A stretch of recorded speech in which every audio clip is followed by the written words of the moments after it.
Hi, I'm Chris, and welcome to the CRUBCAST, your weekly dose of controlled chaos, where every week it gets worse. With me today is Sean Wolf Chaos On. Sean, hello. Hello, how's it going? Nice and prompt, thank you. Trav Guy, hello. What's up? Nice and prompt, thank you. Moriarty, what are we doing? Well, today we're going to be talking about also hello. How are you guys? It's so good to have you here.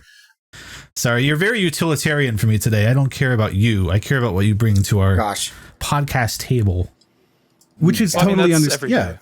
Yeah, that's great. I mean, you got to understand that in our sort of, internal community of crubbiness, Chris is actually the one who whips us. So today we're going to be talking about what game is the hardest to achieve an average level of skill in. And there's sort of a inclination, I think, when you hear this question of literally what game is the hardest to achieve an average level of skill? What is the hardest to become, quote, okay at, right? Mm-hmm. You're tempted to kind of go with show and tell and say, well, this game was really hard. But what I think is more interesting is to talk a little bit about sort of on a meta scale, the difficult games that exist, right? In terms of getting good at it. And the thing is that, because I'll give you an example. If we had Nico here, and I know he's in our Twitch chat right now, almost certainly saying this exact same thing, he would say any game with platforming is instantly the hardest game in the world, right? And he'd be right. And a lot of people would not agree with that. They would not find Mario to be the hardest game ever made. Right. So I feel that focusing a little bit too much on our personal stuff there kind of leaves it out to where it feels a little weird. So first, I feel like defining what okay means is kind of important. Right. What does go okay? I don't think you need to be a pro. Right. You don't need to be able to stream your game, but you should be able to complete it. And you should be able to complete it kind of in how long to beat time. Mm-hmm. Right? If it takes 20 hours for the average person to beat it and you're able to beat it in 25 to 30 hours, you're probably okay. Right? You don't need to be great. We're not talking about mastery. We're not talking about pro level. We're talking about a comfortable middle ground where you're not just constantly failing. Right? And then the difference between that learning curve and the skill floor.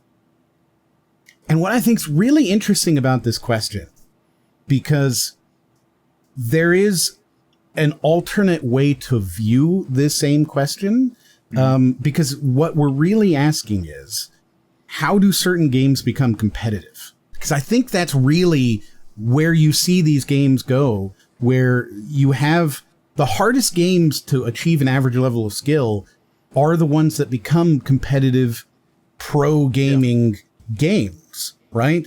And I found that really interesting because I heard this question. It was said to me by my partner, and I was like, I don't have an answer for that question. Right? Like I just don't have one.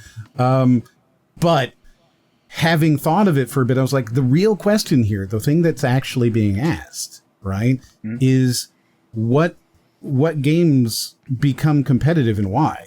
And I think that's a very interesting question, even though it really is the same one. So surprise, to everybody on our podcast, I've changed the framing of the question slightly. Wow. How dare you? That kind of goes with like the first game I thought of, though, actually. Sure. Sean, go ahead. Hit me. Because originally I was like going to be like, okay, Contra 3 or something, but like another game came to me. Rust. Sure.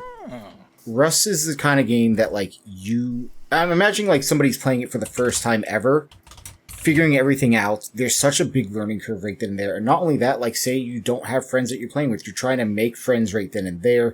There's so many things that like can go wrong so suddenly that kind of just drifts everything off track. So to be okay at Rust, what does that even mean? Like you get on every day and are productive? Are you, griefing? Like what is okay at Rust? Are you turning down familial and other social obligations to get better at Rust? You have to make that sacrifice because if you don't, someone's going to raid your camp. Someone's going to remember you. So I've never played Rust. Could you explain what you even do in that game? Because the only thing that I've seen... Hold on, let me finish. The only thing that I've seen in that game is a video of a man blasting death grips while running from a bunch of bears, I think. Are you talking about okay the dinosaurs? No, Okay. it was Rust. It wasn't Ark. Okay, because I immediately was like, oh, I've seen the Ark one of that. But no, so Rust is basically like, it's online servers 24/7. People can kill you. They can take over what you make. It's basically just like survival 24/7. That's really, I think, the best way to put it. Like, you make truces, but like, people betray you. Can you trust people? Yeah. Yeah, can you trust them? And again, I'm imagining this as somebody who's starting off without any friends already in the game. Somebody who's like trying to learn everything. I feel like that is so incredibly difficult to do because, one, you have to make time for it. Two, even if you have a friend that plays it, you have to be on at the same time as them. And three, it's Rust. You're going to hate everybody and you're going to have more trust issues than Judge Judy because, let me tell you, she don't trust nobody. I tried. Isn't she on the Supreme Court? No. Yeah. No. Oh. But give it time with the way things have been. Yeah. Sean, I think you lay out a pretty good thesis there because all of that made me want to never play that game ever. Right. Like, you have to sacrifice so many things to be good at that game. And So it's wait, just, it's just a game. It's if they made a game out of a dedicated Minecraft server. more than that, but essentially kind of, sort of. Okay. I mean, there's like sounds like it, actual yeah. objectives and whatnot, but yeah, it's just, there's a lot that goes into it. People finding a server and then finding friends has been, I don't know how else to explain it. It's just a bad time sometimes. And I'm just imagining like the everyday normal Sans person reference. who buys, Madden every year, aka me, going to play that. I would. You still buy Madden every year? Yeah. However, not full price. Not full price. Oh, that was a good response there, though. Yeah. Yeah. Yeah. Can't even deny it. I hate it. That's what the text we should put on the thumbnail for this video or for this pod. Yeah. Anyway, but yeah, Rust where was were like we? the first one I thought of. I'm surprised. Have you played Rust, Moriarty? You feel like the other one here who I would have. That seems like Yeah. a Moriarty game. Yeah. Right? I've played Rust. Rust is a really interesting choice here because I actually agree, right? Like the difficulty in becoming good is quite high. In order to become good at Rust, you really do just have to put in sort of infinite time. And I think when we're talking about sort of any games like this, it's really kind of easier to talk about genres, right? And so Rust would kind of fit into like the same sort of space, I think, as any sort of survival builder MMO type of thing where becoming okay is pretty easy, right? Like it's pretty easy to become okay at that game. You can get okay pretty quickly. But becoming like really, really good is very difficult because it's mostly time. It's mostly a time investment. I'll give you another thing that tends to be very high in this and maybe is the answer to this question, right? Which is fighting games. Fighting games are really, really, really brutal for beginners. And you sort of have to learn, frame data knowledge. And for anybody who doesn't know, because that's one of those terms that you've, maybe heard, is precise timing, right? Yeah. So it's usually measured in 1/60th of a second or one frame, depending, some games, I guess, could be 130 or whatever. But it's how fast attacks start, how long they last, and how punishable they are if you're able to block it, right? And so you kind of have to learn in order to get to this point where you're okay at the game, right? You need to learn combo inputs, quarter circles and half circles and dragon punches and precise timing windows, right? Like all this kind of crazy stuff. Call those DPs. Yeah, right. Like all this stuff that's kind of crazy and hard to learn, and getting to that point where you do learn it, where you understand, spacing and footsies and kind of like all of that. And That not game only taught me that, footsies. not only that, like you have to learn like the other players as well, because certain characters are going to play completely different. Like I'm immediately thinking of like Tekken, like Tekken 8 came out, and I was a King main back in the day, so like I just felt like I was playing Tekken 3 all over again. You and were so many a people King don't main? know. Yes. Oh my god, That's I love okay. King. I did Jax or Jack, whatever his name was. Gosh, but like, Right. you're talking about Mortal Kombat, aren't you? No, Jax? No. There's the He's Beefcake the big Jack who's like a robot. cyborg. Oh, with the big Jack, arms and that's just it, yeah. shrunk. Yeah, Yeah. okay. You just bonks everybody. Yeah, I like my the bad. move in Mortal Kombat Tekken 7 where he just sits on you. Yeah, I would it's just do hot. that a lot. But yeah, like for example, like people don't know how to defend grabs, but you would have to learn how to do that against King. And so like you have to put in the time against people that know how to also play those characters too. So I totally get that. Yeah, right. Like, because when we're talking even a beginner-friendly fighter, right? Like even like Street Fighter 6, which is maybe the most beginner-friendly that you have at the moment, it still requires a pretty significant time investment. Is Yes, that a Chris, it beginner-friendly one?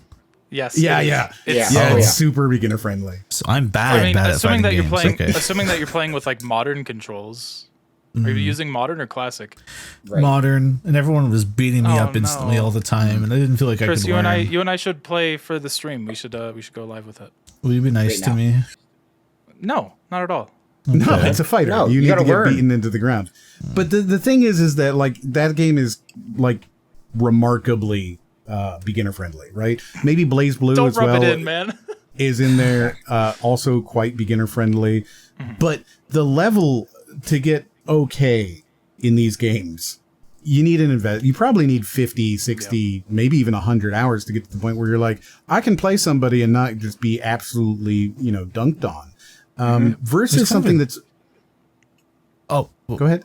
just to add, there's a little more to the time thing too, right? Because not only do you have to put in the time to get there, but then kind of have to put in the time to maintain at least that level, right? If you come back after a few months, you might lose some muscle memory, or the game might be patched, and then Yeah, something then you're it's used like, to oh. changes, or something another character does changes, right?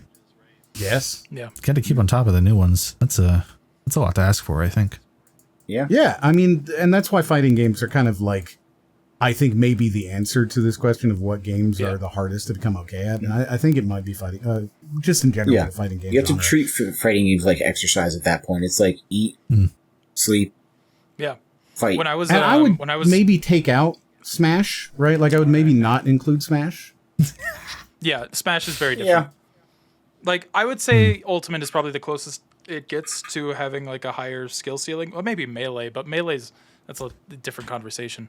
Melee, you gotta get into all the weird tricks and stuff, and then it's like, does Yeah, that count Melee- as the game? Or Dash and- Yeah, Melee is more so just kind of working around the quirks of the game rather than deliberate game decision or game design.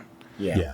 like And I wave think dashing. that yeah. becomes really sort of prevalent when we look at the competitive scene where they'll do things like no items, which tells It's like you, you just take out the right? fun. Like, Yeah. but if you're doing that, right? If you're saying we need to, in order to make this game competitively viable, we need to take out a intrinsic part of the game, right? Right. Then that game is not designed to be competitively viable at all, right? And so it's one of those things of just kind of, I don't know. Smash is different, and I think Oh, that for sure. Nintendo ends up becoming. I've said this before, but it becomes the Mongolian horde, right? Nintendo doesn't operate in the same way. It doesn't work how history works, right? Like the Mongolian horde is this thing that comes in and breaks kind of all the rules of history, right? You've got all these things that are working in a certain way, and then the Mongolians come in and they just break everything. And that's sort of Nintendo. You need to kind of always remember that when you're talking about like gaming in general. Nintendo doesn't count. You can't talk about Nintendo. It's not in the same space. It just doesn't exist in the same way. But with fighters, you've got, I would say things like Tekken, right? Tekken's got, the juggling, and it's got the Korean backdash, and you've got things like, Guilty Gear Strive, right? Where you start getting your Roman canceling and your air dashing, right, and that kind of stuff. And you've got, the Blaze Blues and all of that, which are sort of in that same space because, the Guilty Gears, where you've got things like rapid canceling and all that kind of stuff. And really kind of like getting to the point where you can consistently do a special move can take hours. Yeah. It can take hours. I've thought of another one since we're talking about time investment. The better example is probably maybe League of Legends, but I've never opened it. But I had a friend a long time ago who was trying to get me into Dota 2, and I did because I wanted to talk to them more. But the warning up front was like, oh yeah, this will probably take like 50 or 60 hours before you feel like you get what you're doing, you know? And that felt apt because there's like 100 characters who all have different abilities, and you got to remember the map is always the same in Dota, more or less, right? But yeah, you got to remember what to do with your gold, your build. You got to remember what all the items do. You got to remember the optimal build every single match for a thing. I think you can like make loadouts and plans and stuff, but there's so much text to get through and so many characters to learn and abilities, and just knowing when to attack, when to pull back, when to go focus on other things. Like, I'm feeling tired even just thinking about it. I think I put 100.3 hours in on the dot and went no more. How many? I can't. 100.3 according to Steam, something like that. And I was just like, no more. That's MOBAs are a great example. Oh, for sure. Yeah, right, like Dota. I'm sorry, I'm not trying to step on you. I'm really not. No, you can step on me. It's okay. No, like Dota, League, those kind of games, those MOBAs specifically, because there's MOBAs that I haven't had a hard time getting into. Awesome Knots and Deadlock, especially Dreadnought, come to mind. But man, those those point and clicky MOBAs are something that I will never get used to. And I feel like those sort of point and clicky games in general, like I'm horrible at RTSs. I really try. I can't. I don't get it. And let me hear it, Chris. What do you got? Chimbus in our chat pointed out the thing I forgot, because I was playing bot matches quite a bit just to like even understand the flow, right? Yeah. If I can just read from Chimbus directly here. I played one game of Dota 2 and didn't really know how to play, and then my entire team started accusing me of throwing the game, and then I never played again. It's also brutal because the community knows what they're doing. So if you're trying to get in, you're either siloed off, you're with someone very patient trying to get you into the madness, or you're just dealing with the angriest, most upset people who are trying to play at their level while you're trying to play at the beginner level, and there's no like intersection to where it's like, oh, we're a bunch of experienced players who are going to help the newbies in this mode. Like, this is the mode where people get kind of coached or whatever, right? Yeah, it's just you're going to get dog walked on. Too bad. Suck it up. Yes, you got to deal with some abuse if you are really going to dedicate and play with actual human beings. And then at that point, do you even want to? You guys hit on all of the things here, right? Like, MOBAs are really interesting for that exact reason, right? From League to Dota to whatever, you've got, as Chris said, you've got 150 plus characters to learn. You've got abilities, you've got cooldowns, you have power strike spikes, right? Which are one of the things that people just don't think about in a normal game, because there are specific levels or specific items on specific champions, right, where that champion will suddenly become significantly stronger, right? Which means that you may see a level 4X and go, oh, that's not dangerous, but level 5 will kill you in one hit, right? And things like creep scores and last hits, that kind of stuff gets really, really, really, really in depth. And so even though there is just one map, right, this is like playing Dust 2 all the time. Everybody knows every position all the time.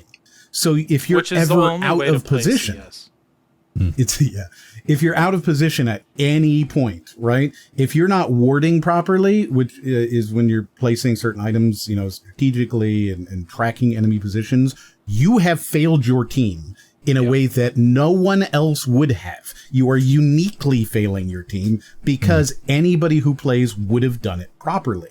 That Chris sucks. It sucks so much, right? Like, what a horrible experience. And then to follow that up with the community factor that you bring up, where the teammates really do expect you to know everything, right? Like, they expect you to be able to, in your beginner match, come in and have hundreds of hours of experience. Right. Like, I understand both sides, right? The people are used to playing are just used to playing, and then if you're new, right? I understand completely from both sides. Not to be like, oh man, people should bully the newbie, you know, but bully the newbie. But I mean, like, at the same time, it's like, yeah, sitting duck, why wouldn't you? Especially if you're like just you ever sat on a duck before? No, but I've been attacked by one. Really? Yeah, I was a child and throwing bread, and instead of, like, you know, pulling it apart. I was actually grabbing loaves of bread, like fistfuls, and just throwing it out. It didn't go too well. They took it personally. They should have. I offended them, and they, you know what? All right, so quickly wrap this around to a metaphor for a game. That's relevant. Fantasio, the RPG? No, that's relevant to the discussion. Oh. Me throwing things at a duck that's trying to kill me. Toxicity, Give right? city. Yeah, so toxicity does starts in these sort of beginner matches, right? Like the steep learning Wait, there's a curve. game called Toxicity? I'm sorry, I haven't heard of this. There must be. I'm talking. Well, I mean, there probably is. No, you're talking about the concept. Okay. The concept of toxicity, as in throwing things at ducks. Yes. No, I'm starting to lock too because I'm still just imagining Baby Sean, my favorite rapper, just clumping up loaves. Baby Sean, I don't like that. And Baby launching Gronk, it directly right? at a duck. Yeah. I don't know if Baby Gronk's a rapper. Actually, I don't Baby know. I should be Gronkowski. quiet. I mean, he did a diss track on the Rizzler, so. Everything you're saying is no, wrong, incorrect. Throw it away. Okay. I think maybe the thing that makes it the worst with regards to a MOBA, though, is the time investment per match, right? Like, if you make a single mistake, you've given up 30 to 45 minutes, right? Like, these mistakes are seriously magnified. You are now going to make your entire team suffer for an hour because you bought the wrong thing. And everybody there, again, everybody there would have done it correctly. And that I don't know that there is, outside of maybe fighting games, something that more exemplifies it, actually. Good call on that, Chris. Yeah. I can see like MMO RPGs being like up there, but definitely, no. That's definitely higher up. I mean, I could see what's the one that Pirate Software got in trouble for? WoW? Oh yeah, World of Warcraft. Yeah. MOBAs, MMOs. Yeah, absolutely. Yeah. That's what Sean said. That's why I brought it up. This is not an original idea. No, I mean, I could never get into those, but I feel like that's an interesting angle that we could maybe add to this is the barrier of entry, just because, like with MOBAs, the barrier of entry is, the amount of time you put in to learn the game. You're learning the mechanics. You're learning how to counter. You're learning even simply how to play the game. But with like MMOs, it's constantly changing. The one that comes to mind is like Warframe, because that's the only one I've really played, where there's constantly new content being added. The power scaling is insane because they just keep adding on whole other mechanics that you have to level up and stuff like that, and it's just so easy to get lost.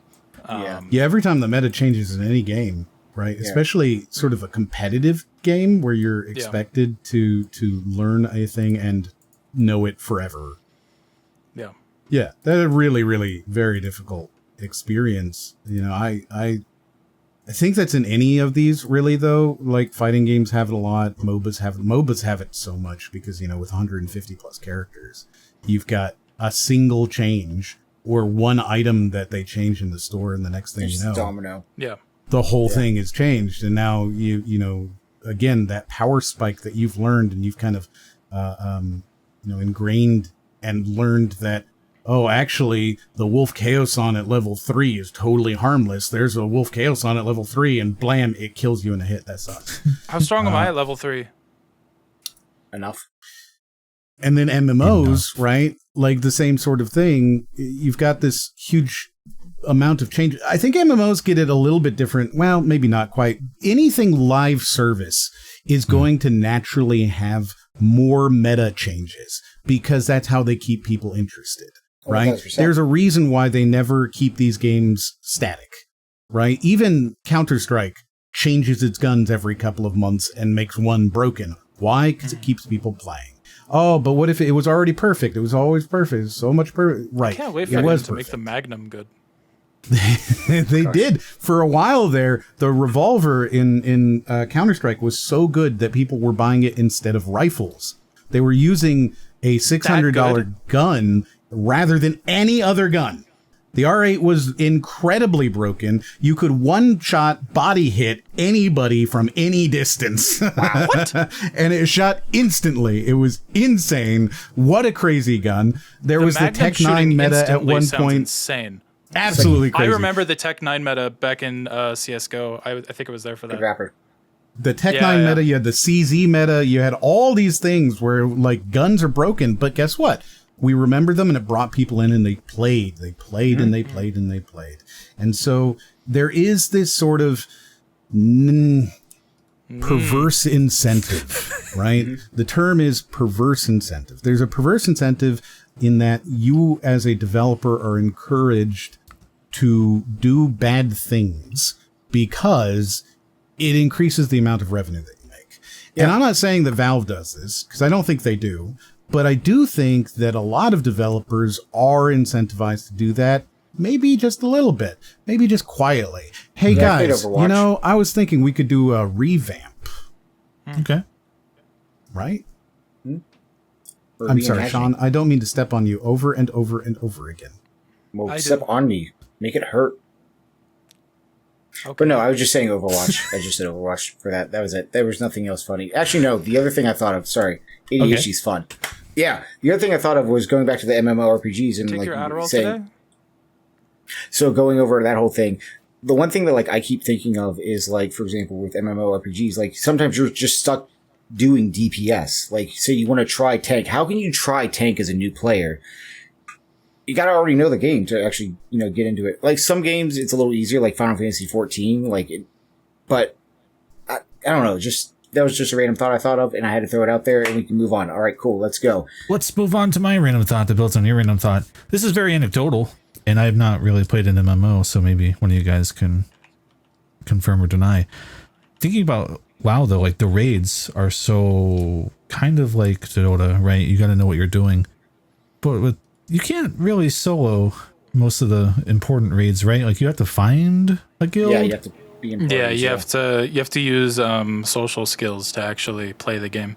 Okay, that might do it there. That might be the one. You got to talk to people. You kidding me? Yeah. You got to go to a subreddit and deal with people downvoting you, being like looking for a game. No, they have global chats. You press T and you say, "Hi, I need raid," and they take you. They taxi you. Yeah. The good thing about like Final Fantasy 14, though, I'd say, is. Like, say you, like, want to do, like, you have to do missions like that with, like, if you have 1 tank, 2 DPS, 1 support, like, it suits you up immediately, you queue for it, and then people, like, say they're, like, level 50, but you're level 5, it brings them down to level 5 with all those attacks that you'd have at level 5, so no one's, like, overpowered, no one's doing anything, so, like, you're all, like, on the same level field, and, I've also noticed, like, the community's, like, a lot more, like, forgiving and very, like, oh, hey, cool, I'll teach you. Like, they can tell whenever it's new players because old, like, vets get, like, certain benefits and, like, rewards for helping out people that are, like, starting out and stuff like that. Okay. So there's a way to do it, and that's why I don't think Final Fantasy 14 is, like, one of the hardest games to be okay at. But I think MMORPGs definitely can, like WoW, they can be a little daunting. Yeah. Wow. I have seen a couple of examples of that in non-MMO games, but also live service. The one that comes to mind immediately is the Division. I guess the Division 2. They have a shepherd system where people can call for help, and if you go help them, you get benefits. So it is sort of relying on the intrinsic greed of the gamer, right? Because, like, you're not going to go help somebody out of the altruism of your soul. If you did, you'd probably be, you know, working in a soup kitchen, not playing video games. But you're not. You're playing video games, and therefore, we have to incentivize you in some way. And how do we do that? Well, we give you bonuses for going and helping people. And the thing about this is that it's really, really good idea. Because beyond anything else, you are now improving the on-ramp that you've created for your new players, right? Like, onboarding sucks for new players. If you have almost any game, the entire thing can be destroyed by just making the onboarding experience suck. It doesn't matter how good the game is. This is, there's a game by Remedy. We all know Remedy, one of the biggest game companies out there. They make Control, they made Alan Wake, they made all these things.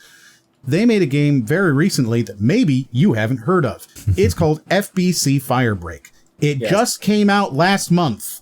It is a brand new Remedy game that just came out last month. It has a concurrent Steam player of under 20. 20. 20. There are less than 20 people playing this game. You could get to know all It's of the cool. Federal Bureau of Control Firebreak players. Oh my gosh, he's right. It has a current peak of 12. It is a cool game. It's a perfectly cool game. I enjoy it. I have played this with a friend of the show, All Hail Buckets, and I've played it with with some other people. We've played the game. It's fine. I beat the whole thing. I played through the whole thing. We're laughing because he's not our friend. It is a perfectly good game. I think it is fine. It's fun. It's, got some things. The onboarding experience sucks. It is terrible. Terrible. It does not tell you what you're doing, how you're doing it, anything. It is really, really bad. And the only reason that I was able to get into it and be like, oh, I get this, is I've already played Deep Rock Galactic. I've already played these other games like that, right? Like, I've already done these things, and I kind of understand what we're doing. I have played and experienced quite a lot of playing The Division. I get it. Like, that sort of experience speaks to me. I like it. Let's do it. What kind of game is The Division? I don't remember. It is a cover-based shooter that is sort of like a Destiny or... Yeah, some like shooter elements. When it comes to Warframe, actually, is probably the closest, where you're going to play missions over and over and over again. Yeah. So technically, you would call it, I guess, in the looter shooter, right? Or looter. Okay. It is a looter shooter, but like the loot isn't really part of the gameplay in the most, like, it's not like a Borderlands or like a Diablo where like the loot you pick up is going to drastically change stuff. It really is just number go up in that game. But I love it. I have more hours in the Division 2 than like most other games. I think I'm over 1,000 hours in that game. Big numbers. So, FBC Firebreak, good job. right? Great example of a game that has a terrible onboarding and just a terrible sort of, new player experience. And we'll see if they're able to overcome that. I suspect not. I think that this game is dead. I think it is dead on arrival, which is really sad because it's not bad, but being a new player is terrible. What an awful, awful experience. Does it get shut down in terms of Concord when? We're past Well, it hasn't yet. Yeah, it hasn't yet. So Remedy says they're going to work on it and they're going to improve it. I just don't know how long they're going to be allowed to do that, which is why I'm going to be recording it so that I can make a video about it when it dies. Oh, okay, so smart. Got it. You can't play this game anymore. Did Epic Games fund that? I don't think so. Yeah, I don't know. It's on Game Pass, so like I think it was on Game Pass and it was on PlayStation Plus on like day one for both. So I think that's where they got all of their money, was the subscription services and nowhere else. Okay. And then it just failed. It failed miserably. And the thing is that that's the thing that these subscription services, and I'm sorry that we're going to go on a little bit of a tangent here. Yes, these subscription services do a very bad job with games like this specifically. They are really, really helpful if you need to get a lot of users, and you do need a lot of users if you've got a multiplayer game, right? You need players or players won't come. It is a kind of a constant thing where it's called networking effect, right? If you don't have people, people won't come. You need players in order to have developers. You need developers to have players, et cetera, et cetera, et cetera. Yeah. And with and yeah. Anyway, so tangentially speaking, the subscription services are very good for that, right? They're very good for me to try a game that I don't want to pay for and see if it's any good, right? I would never have paid $40 for Power Wash Simulator. I just wouldn't have done it, right? I don't think anyone and I would ended have. up putting in like 35 hours into that game. I've played it multiple times. It's really, really enjoyable. I never would have paid for it. Never. Yeah. It just would never have happened. Right? So that's what it's really good for. But it is very, very bad if you are something like FBC Firebreak and you have a bad first 5 minutes. Because if that happens, I'm going to jump into this game and I'm going to go, that game sucks, and delete it. Yeah. and videos are going to come out about that game too, where it's like, oh, this game sucks. And then like any kind of like update they have afterwards is kind of going to be like watered down at that point, because all you're going to see is like, oh, this person that I already watched, it's never going to come back. You can't bring it back. For example, Redfall, right? Redfall is goodish now because they have changed it. They put out, they had this huge like plan for things they were going to release. And so when they were closing down Arcane Austin, they just released all of it all at once. And the game is like not bad now. It was not really that bad when it first came out. It was just kind of lame and kind of broken, but like the broken jankiness was fun in co-op because you could this is a horror game where you were intended to be scared of the vampires, and I would take a shotgun and jump at them and shoot them in the face because it was so funny to watch them flip and fly around, and they couldn't hurt you because they were so dumb that if you jumped at them, they didn't know what to do. So it's really funny to just go screaming at them bonsai style. Right? Like, it's a good time. That's fun. It was so much fun. Right? Like, but the game was very dumb. Yeah. It was incredibly dumb. God. They fixed it, sort of. And so, like, now the game is playable. But nobody's going to go try that again. Nobody's going to load it up again. I'll install it. Well, and I would too, but, like, we're the people who drink clear Pepsi, right? Like, what? That's not a... Yeah, that's fair. That's fair. Sprite? No, Crystal Pepsi. Chris. Sorry, Sean. No, you don't. Sean. You don't drink Crystal Pepsi. Don't lie to me. I would. Yeah, you're right. You're supposed to observe it. You're not supposed to drink it. That's not a. Hold on. Right, like when I go to dinner though, and somebody's like, "Wow, this is gross," I'm like, "Can I try it?" Yeah, this is only for 2 years. You liars. What are you talking about? What are you saying? It's back at the moment. Yeah. It was initially released in the United States cicada from 92. It's an anecdote. I'm not saying that, like, I literally drink this thing from 1990, whatever you were saying, right? I'm not saying, oh, I'm a boomer over here drinking these things today. I've still got 65 cases of it. I've been holding on to them for 35 years. I don't know. I'm saying I'm the one who drinks these things, right? Like when Coca-Cola came out with their coffee, I was like, oh, it's probably disgusting, and I gotta try it, right? Yeah, like, and I did, and it was gross, but I liked it. Like that Mountain Dew Flaming Hot thing that was disgusting. And I remember that. It was awful. Did you ever? What was it? It was this Pepsi flavor that like Pepsi. Pepsi. Yeah, that was it. It tasted just like sugar. It's pretty bad. Not in a good. It tasted stale. Oh, was it like stale bread? Not nitro, something like that. I know what you're talking about. It was weird. Pepsi. Yeah. We should snort Pepsi. Okay. We should snort Pepsi, says Wolf Chaos. Yeah, we don't have Coke as Pepsi, okay. Yeah. God, Wow, okay. I didn't even mean to make that joke.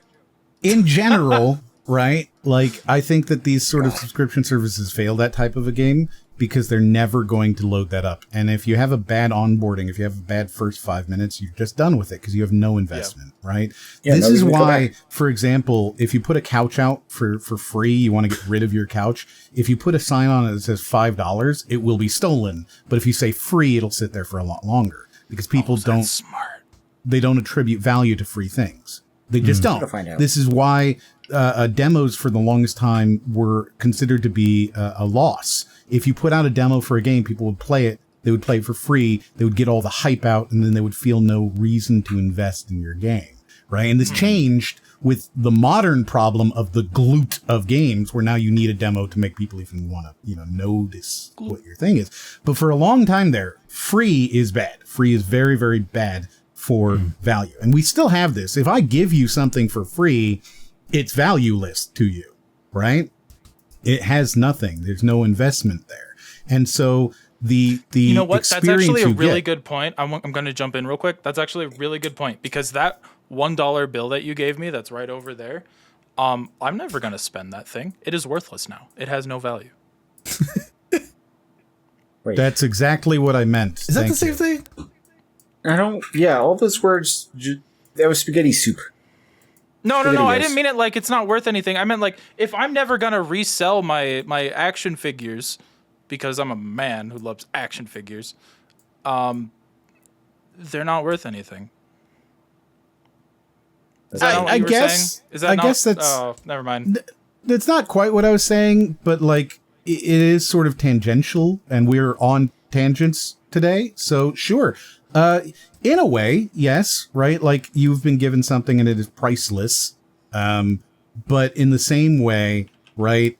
If I gave you, when somebody buys a gift for you, unless you would buy that gift for yourself, it naturally loses value. People pretty regularly, when they are told to ascribe the cost to a gift that they are given that they do not know the price for, they will say it is between 60 and 80% of what the actual price is. So if I were to buy for you a statue of a goat, and I give you this statue of a goat, and I spent $100 on it, if you would not buy this goat for yourself, you would likely say, I think that's probably worth about $60, right? You attribute a lower value to it because of what you do and don't want, right? And this is why the number one gift is always cash, because it has a 1-to-1 ratio, right? So if I give you $100, you feel that you got $100 from me. But if I give you a goat worth $100, you feel that you got $60. It's fair. The goat does depreciate in value.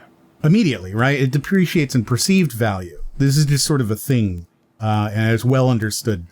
But if I give you something that you could not get yourself, or would not get yourself, like, say, your first dollar, you will attribute a much higher value to it than the actual 1-to-1, right? It is worth a lot more to me than $1.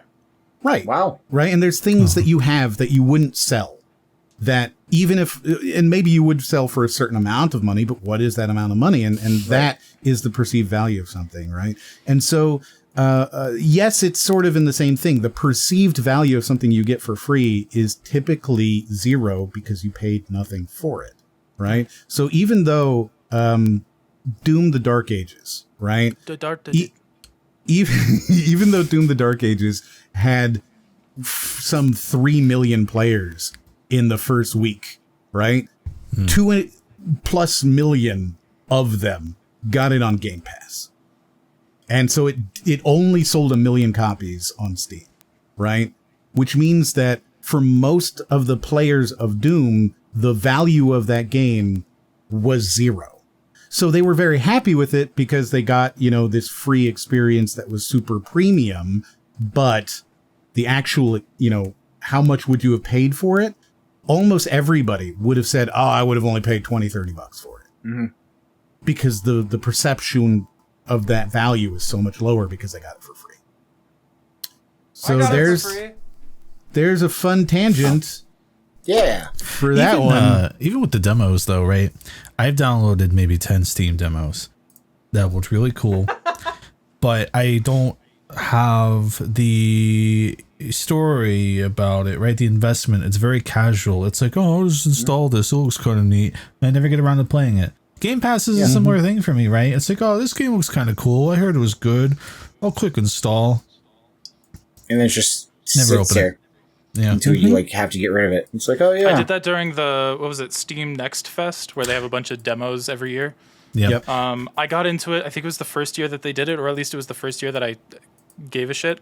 Where they had games like Angerfoot and Sulaco and stuff like that, and like that good was games, the 1 year. Too. Good, yeah, really good games. And then the next year that came around, I didn't care, even though there were probably great games there. Like I just had no motivation to actually play those kind of demos, and I feel like that's rough when it is an event carried all about demos or carried by demos. Mm-hmm. That makes sense. That made that connected more in my head, but I mean, know. it doesn't not connect. It's still sort of the same thing, right? Right. It's just when we're talking about value, it's really hard because it's all, what is the value of $1, right? Like really? Well, it's a piece of paper, right? And it's not even like particularly good paper because it's cotton, right? Yeah. Like it's cotton. It's better as pants than it is as paper. Pants. Pants are dumb. Shout out Pants. What a terrible thing. Fantastic Four thing on mine. Good job. Yeah, those are fantastically There he is. 4 people. For The audio thing listeners on your at pants. Home, for audio listeners at home, love you to death. Sean just pulled his pants down. I don't have pants. What do you mean? We did all Anyway. see this. Yeah. So that's this is? the What? perceptual value problem, and we've had a great tangent there. Yeah, Just we certainly imagining did. The poor audio Me listener. Like, pantsless? Go ahead. I gotta go watch the video version to see Sean's the thing. I Sean's the lied fa- to you. I don't. I ain't pantsless though. Well, I'm technically about- behind the wheel. That? Are you I don't segueing like us any to of that. something? Sound like Hubert. I was going to give just a few more sort of examples that we don't have to go into in depth about other games before we do, because I know we have another thing that I'm actually really interested to talk about, because I think it ties into our pre-show that we did here on Twitch. But real-time strategy games are another example of something that has a super high difficulty in getting okay, right? Like StarCraft 2, learning how to deal with actions per minute. So one of the things that I think is really interesting about this, and it's sort of a number that doesn't make sense to people. Professional players in a real-time strategy tend to do up to 400 actions per minute. That is Holy like moly. Insane. 8 per second, right? Like they are doing an insane number of things, and they're constantly clicking and doing almost chess, right? In that there is a set of steps that they've learned, and they are going through these steps. And then when you make an action, they are going through the steps that they've learned to respond to that. And it's not really them playing the game in that they're playing it. It's them playing chess on a super incredibly stratified level, where an early game mistake is the end of the game. You can't come back, because there is no coming back from these sort of precise sequences. It's almost just another running thing- through calculations more than playing a game in a way. Yeah, really is. And it's wild to watch these players. If you get a chance, go watch a professional StarCraft player and just look at somebody who has the inputs turned on, because it's insane the amount of stuff that they're doing. The other thing I would bring up is like simulation racing, right? Not an arcade racer specifically. I'm talking Gran Turismo, iRacing, Forza, right? Where people are doing racing lines, they're doing breaking points, they're doing car setup, right? They're learning the physics simulation and weight transfers and tire temperatures and aerodynamics and suspension tuning, right? Like all that kind of insanity. But then I guess the next couple are Soulslikes, competitive shooters, Oh yeah. right? Like those are kind of the Soulslikes things. for this. Well, Soulslikes, I think, are something that like exist, but are much more. That's true. I don't know. I don't want to say easified, simplified, dumbified, right? Like, I don't feel that there's a professional level of Souls-like, because everyone's intended to get to that level eventually. Yeah. Whereas not everybody's intended to get to that level with like a CS2 or a Valorant, right? You're not intended to be simple. You're not intended to be You are fair. actively not going to be experiencing the game unless you get to a certain level. Right, Which- exactly. Yeah, that's a fair point. Right? Whereas if we're talking about like, oh, well, I watched Nico throw this grenade combo and I watched Simple throw his op, right? Like, yeah, you're not going to do that. You're just not going to get to that level. These people have reaction speeds of 150 milliseconds. You are physically not going to do that, right? But with a Souls-like, once you get the pattern recognition, once you get it, right? Once you get good, that skill does transfer between like all of them. And so I feel like Souls-likes are a little bit more about patience and observation rather than raw skill, which is sort of, you know, a different thing. Yeah. Yeah. I agree with that. Yeah, me too. Yeah, yeah. I guess- What's your favorite Soul, Chris? None of them. I played 8 hours of that first Star Wars Respawn game. Is that technically a Souls-like? Yeah, that's a bad Souls-like and a bad game. Yeah. I played like Star 30 Wars minutes of Respawn Bloodborne. game? I got Yeah, really bored. Survivor. Jedi Fallen Order with Cal Kestis. Yeah, Oh, but was I it thought that Fallen game Order or was was it good. Survivor? No, Survivor's a sequel. You're right. Yeah, Jedi Survivor was The I didn't sequel know to Fallen if it Order. was actually bad. I just know that it was plagued from performance issues. So the reason I say it's bad, I don't know if it's bad. Just wasn't for me. yeah, Might be very good. the reason I would say it's bad is because it is very simplified to the point where it's barely even a Souls game, and Okay. it does things like the annoying stuff. For example, every time you travel to a planet, you have you start in the same spot and you have to travel the same long ways to get everywhere. So it's the type of thing where it's like, I don't feel like you're respecting my time or my investment in this game because you're making me do fetch quests back and forth from planet to planet, but also locking stuff behind Metroidvania skill unlocks that require me to spend 30 minutes to walk to the place where I'm supposed to use it. And that's just not fun. I remember that adding up for me. Yeah, I felt like if it was one or the other, maybe I could have stuck with it for longer than I did. But it was that, and eventually I got into some weird puzzle dungeon area, and it was just like, this is not working for me anyway. So sorry, Cal Kestis. Sorry. It's all right. The presentation was nice, it felt Star Warsy. I was in there and I was like, Dude, the opening mission, like during that prologue, was sick. Yeah, it was pretty cool. It was very Uncharted. Very Star Warsy. Kind of made me think I was in for more of an Uncharted game than As someone whose favorite, not Halo, oh my gosh, favorite Star Wars is Rogue One, I really liked it. Oh, yeah, I can see that. Well, So I think we have our audience question, which I'm really excited about because even though we normally only spend 2 minutes on this, I think I have more than that. Wow, how much time do you have? I have it. okay. I don't know if you've noticed, but I can just talk for a while, Trav. I can just I do this. love listening to you talk. Aw. All right. No, I'll I bring like us that. in. CRUBScriber question of the week. This week comes from Chef Kilo. If you'd like to ask us something, you can subscribe to us on Twitch, be a YouTube member, go to Patreon, any tier, even the $2 tier. You can just chuck questions into a spreadsheet. Give us money and you could talk to us. Give us money. We will not acknowledge you if you don't. We don't care if you don't give us money. I don't like that. That's only 2% I true. don't like any. This week's What? question is today, and I want to preface, my answer is actually the one Kilo gave here. Today, modern trailers show a lot more of the game to the people than they did before. However, some people say they spoil too much. What's a moment from a trailer that you wished wasn't shown? Example, Kiryu in Yakuza Like a Dragon 8 saying he has cancer when it would have hit harder if we found out organically. I actually agree with that one 100%.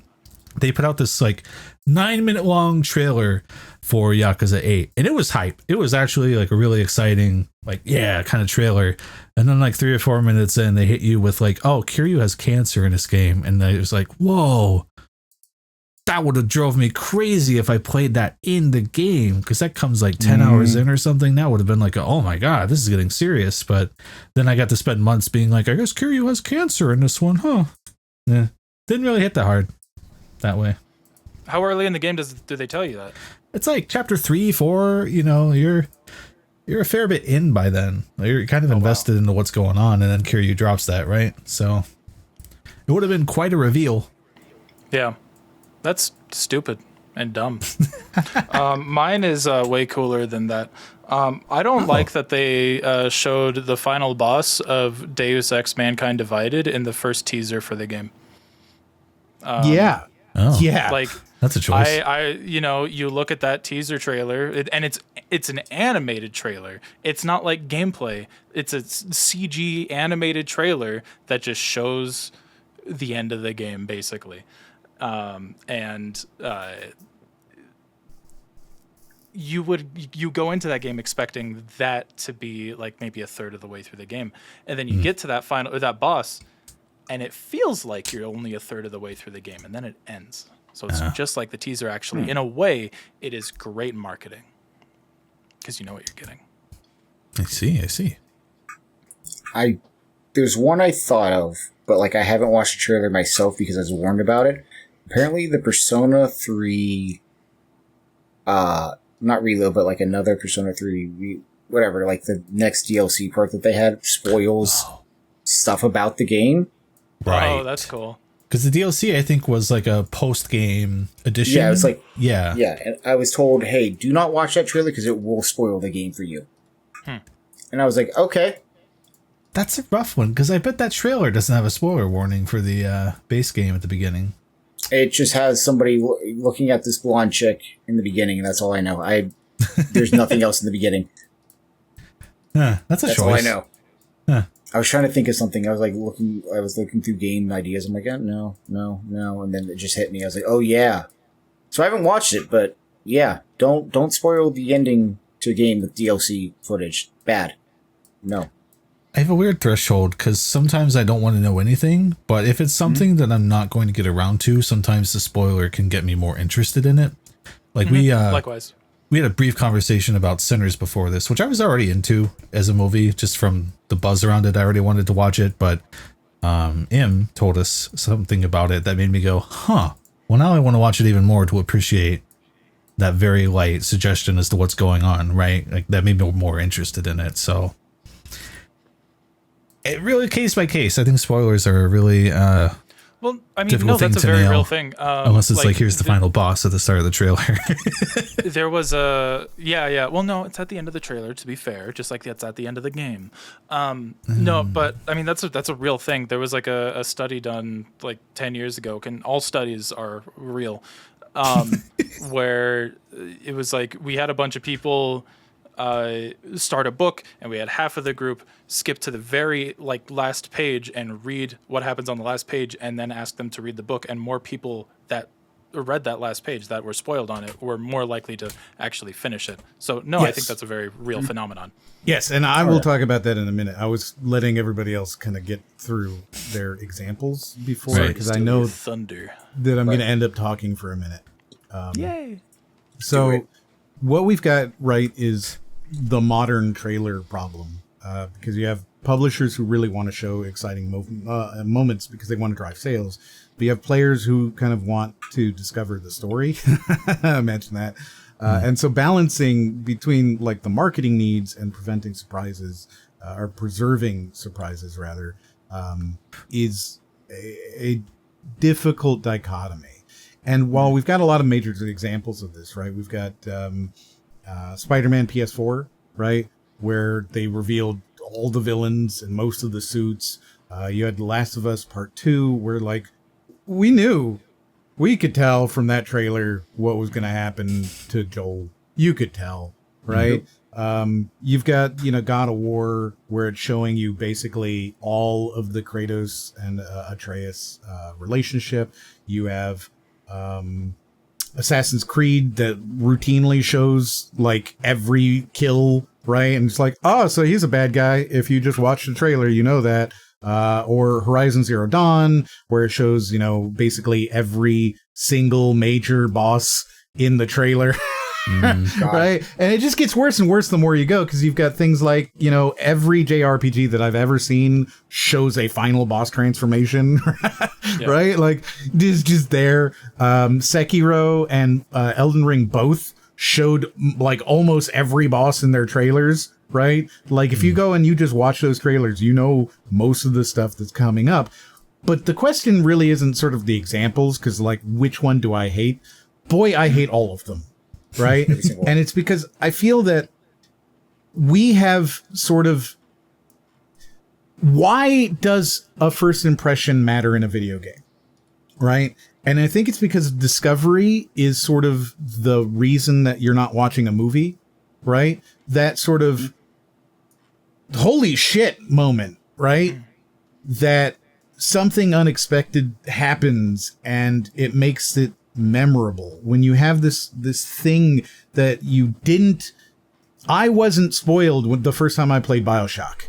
And that changed that game for me, because I was able to go into it and go, oh my God, wow.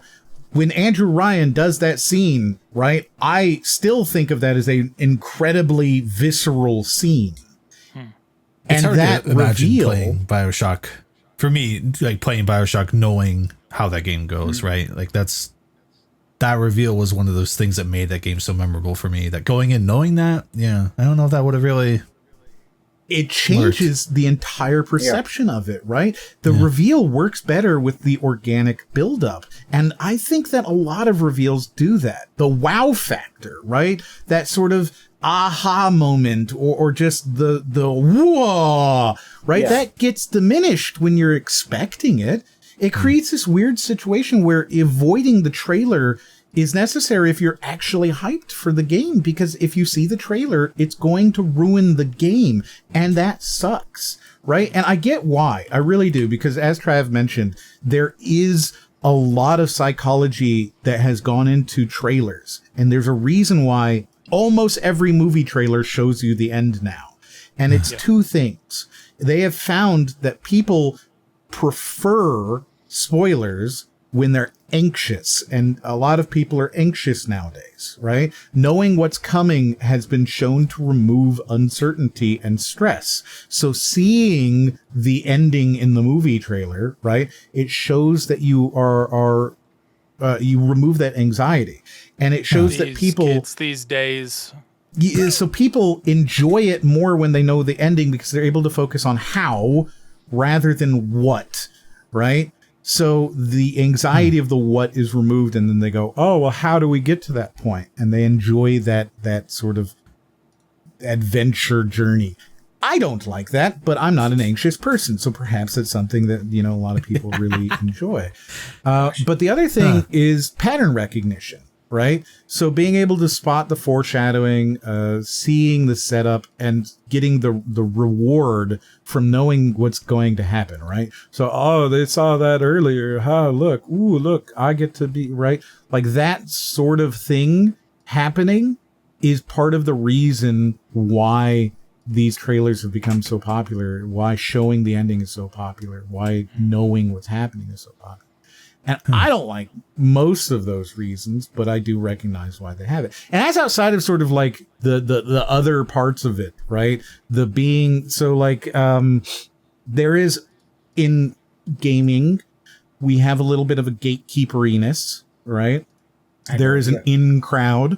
And so being in the know allows you to have these sort of conversations and being able to participate and sort of being part of it and avoiding FOMO, right? A lot of people can't handle FOMO. They can't handle it. Oh my God, my phone went off. What's on my phone? I need to know, right? So like they will seek out these spoilers specifically so that they can engage with the content and not get FOMO, which is the irony of ironies that they've created the FOMO for themselves by, you know, creating spoilers and all of that.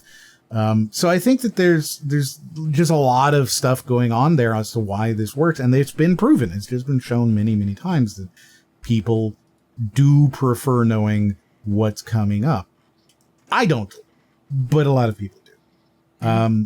But what I think, those people. and it's totally fine. You know, the people who do this. He said, but I kind of wish that you had like two kinds of trailers. Right? I wish that you had like an expectations trailer and then a trailer that actually keeps everything quiet. Because there's nothing better than going into some of these movies and realizing it's a whole different movie. Holy crap. I didn't know this was going to happen. Right? If you've not seen a trailer about Sinners, for example, then don't see the trailer, because you will not expect the type of movie that you're going to get. It's a fun time. Fascinating. But if you know watch it with all the of speakers on. Yes, watch the movie with the speakers on. You do need to hear it. It is important to hear. Sorry if you don't hear. So tip. like I think you know, having these two sets of trailers for expectations and then like, you know, whatever. If you're one of those people who prefers knowing what you're getting into because of whatever reason, if you want to be part of the in crowd or you want to be avoiding FOMO or you're incredibly anxious and you need to know the ending, okay, right? Not everyone cares about spoilers equally. That's why, in general, you should spoiler tag pretty much everything recent, right? Like if it's a couple of years old, you should just be like, spoilers ahead for this thing, right? Like you learn that as a YouTuber, for example. I'm going to be spoiling this game, just so you know. I know it's been out for 5 years, but I'm about to tell you the ending because someone not will everyone still complain. They will still complain. Not everyone cares about it. Right? Mm-hmm. And so I think that the marketing side of it, where we have these marketing teams who have data that shows that it drives sales. People watch a horror movie when they know what the monster is. Just, even though it's less scary, people do prefer that. I don't, right? Like, I think that you've ruined the movie for me. I've seen the whole movie in your trailer, and I know what's about to happen.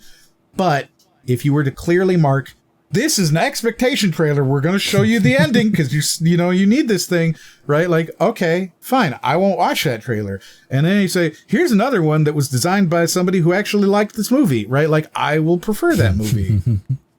And I think you can see my bias. Yeah.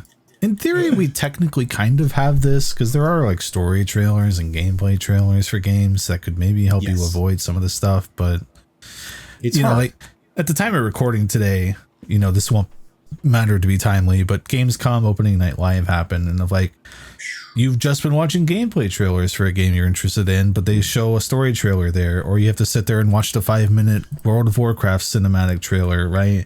It's like, well, do I care enough to get up and walk away and then check back in to see when this trailer ends, or do I just accept my fate? Like, there are these weird fringe considerations going on, but yeah, like at what point does the advertisement turn into a commercial advertisement? Because it's just advertisement after advertisement. You're like, okay, I'm going to go get, I don't know, some popcorn. You come back and you're like, wow, Plants vs. Zombies Warfare 3. Cool. Is this actually part of the show, or is this like, are they off? This is a commercial in. Yeah. Right. Gosh. And I'm thinking movies just because I don't know. This was about games, but I'm just thinking movies. Like, when a trailer shows you everything and then the movie is just okay, then that pattern recognition thing really just wears me down. Like, I think about the Uncharted movie more than any human being should. And the action in Papa John's right now. I'm literally in a Papa John's right now, Nate. But, like the action scenes would conceivably be like a saving grace of that movie, right? I don't think it's a very good movie, but in theory, the CG set pieces would be the thing because it's Uncharted, but they show you the climax of that movie in like every trailer, and by the time you get there, you're like, oh, they're going to lift the pirate ships out of the pirate cave, and then they're going to fly them out with the helicopters I saw in every trailer, right?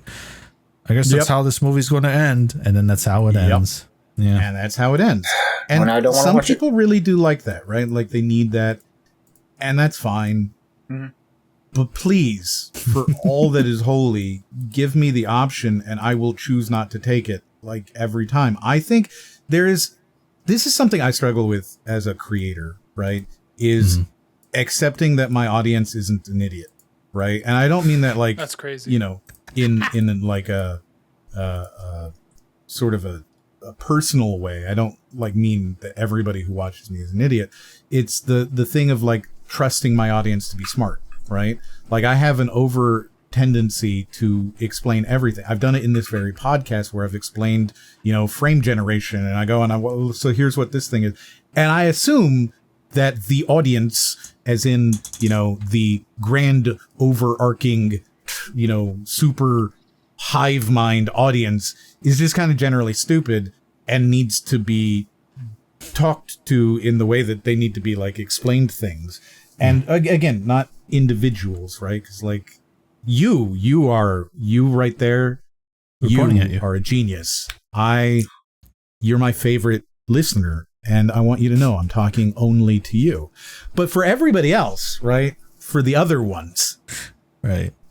I think in general, I tend to not trust them to know things, and I really do struggle with this. I work on my script so much to be like, I don't need to explain the concept of water to everybody, I suppose, but I should maybe. What if one person gets confused? Then you get the one person who's like 3744. I'm not sure what water is. Why didn't he explain it? Is this guy an asshole? Yeah. Dude, I had one, not to complain about YouTube comments. I made like a video about a Pokemon thing a few months back, and it's been up for a while. And then I'm very clearly like, hey, I don't actually lose sleep over this. This is just to complain and vent a little. I know no one cares about my opinion. the other day I checked the app and someone's like, "Oh, look at this soy boy. Like anyone care? Like Pokemon's going to watch this video?" And I'm like, "I'm in the video acknowledging that no one should care, especially not me. I'm being self-deprecating. Laugh with me, enjoy." Yes. But there's one person who's like, "Well, despite this direct thing being told to me, I'm gonna do it anyway." Yes. over my head," and I'm like, "Oh my god!" Like no matter how much you over-explain, over-put yourself into something. To go a little further beyond the example here, there's someone who won't get it.